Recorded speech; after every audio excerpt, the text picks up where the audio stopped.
और मुस्तफा खामेनेई के supreme leader बनने के साथ ही ईरानी लीडरशिप और ईरानी सेना ने एक के बाद एक बड़े ऐलान करने शुरू कर दिए। अब सवाल है कि क्या ईरान ने ऐसे हमले की तैयारी कर ली है जिसकी कल्पना ट्रंप और उनकी टीम ने नहीं की होगी, या फिर ईरान इजरायल और अमेरिका को फंसाने के लिए कोई और जाल फेंकने जा रहे हैं। और मिडिल ईस्ट में जंग के बीच ईरान का शक्ति प्रदर्शन। तुर्की ने किया किसी लेलिमा ड्रोन टेस्ट। पहली बार बमबारी परीक्षण सफल हुआ है। 270 किलो प्रिसीजन बॉम्ब से हमला बिना पायलट के। फाइटर जेट कैरियर ऑपरेशन के लिए डिजाइन स्टेल्थ कॉम्बैट ड्रोन तकनीक है इसमें।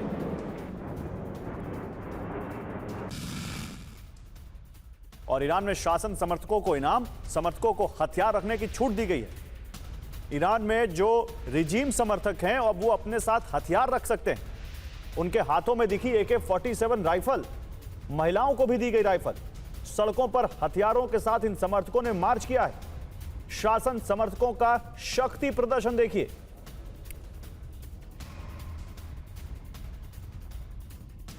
और उत्तरी इजराइल पर हिजबुल्लाह का हमला। योदेफत मिलिट्री इंडस्ट्रीज को टारगेट किया गया है। इजराइल के एकर के पास यह टारगेट बनाया गया। हिजबुल्लाह ने जारी किया वीडियो। और ईरान के इस्फहान में हमले का दावा किया गया है। इस्फहान में है ईरान की न्यूक्लियर साइट। पहले भी कई बार हमले का दावा। और ईरान के हमदान में बाहरी बमबारी की खबर है। रिवॉल्यूशनरी गार्ड ठिकाने निशाने पर हमदान में भारी बमबारी। रिवॉल्यूशनरी गार्ड कोर निशाने पर बसीज मिलिशिया की पोजीशन भी टारगेट की गई है। उत्तर पश्चिम ईरान में हमले तेज, कई सैन्य ठिकानों पर स्ट्राइक। अब 3 तस्वीरें आपके सामने देखिए जो हम दिखा रहे हैं। लगातार आपको बताएंगी कि यह युद्ध अभी भी लगातार जारी है। आज 16वां दिन है इस युद्ध का। उसके बावजूद देखिए कहीं भी कोई कमी ना वार में है ना पलटवार में है। और अब बात ईरान की उस समुद्र शक्ति की जो ट्रंप और नेतन्याहू को महंगी पड़ गई। अरब में जंग की आग भड़काने के बाद अब ईरानी सेना समुद्र में जहाजों को जला रही है। ईरानी नौसेना ने आज पहली बार युद्ध में नेवल ड्रोन से हमला कर दिया। तेल लेकर जा रहे 2 ऑयल टैंकर को इराक के पास जला दिया। आने वाले समय में ईरान समुद्र में कुछ ऐसे हमले करने वाला है जिसकी ट्रंप ने ना तो कल्पना की होगी और ना उससे निपटने की तैयारी।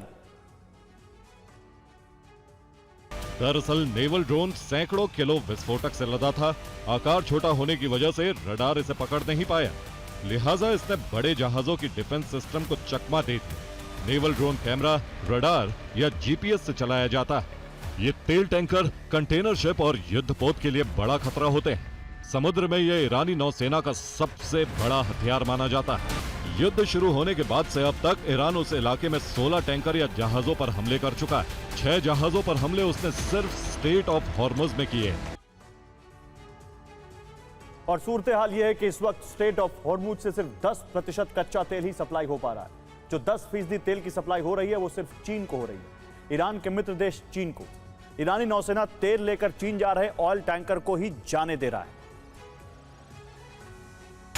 ईरानी नौसेना के पास घातक पनडुब्बियां हैं।